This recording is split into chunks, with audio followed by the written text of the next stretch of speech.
The name a little silly, but it works. But more importantly, now you see two guys that you knew pretty well on WWF TV. How happy were you to see these guys paired together and working for the WWF? I mean, that's the big time. Loved it to the point where I had one of my ultimate markout moments. You've never heard me refer derisively to anybody as a mark, right? No, I don't think it's good to insult people who love what we do by calling them names. right, I don't think that's healthy. Um, so the only time I use the term mark or mark out is towards myself, right.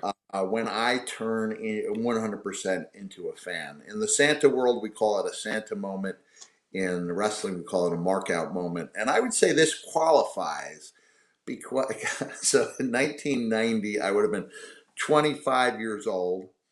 I'm in world class, and I see the hearse that Undertaker and Paul Bearer used to actually be driven in a hearse for some period of time.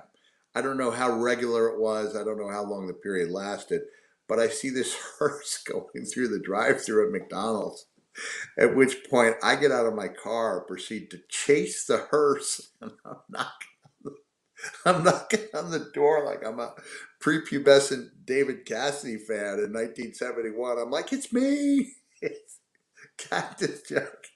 And they rolled down the window and we talked for a couple minutes, and then I saw him again saw them both again in '96.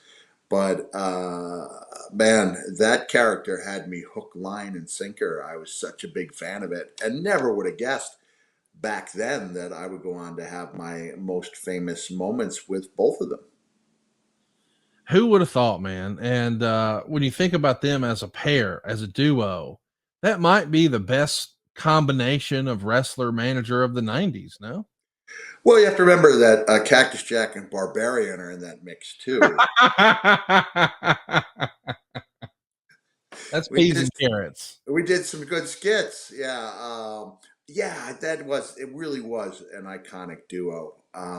Man, I think you could throw Corny and the Midnights in there, Paulie and a couple of his guys. But I think if you asked fans, uh, in the casual to diehard uh, realm, on the extreme end of diehard fans, they might have other answers. But I think casual to diehard, beginning of diehard, I think they would pick Paul Bearer and Undertaker as the most iconic duo.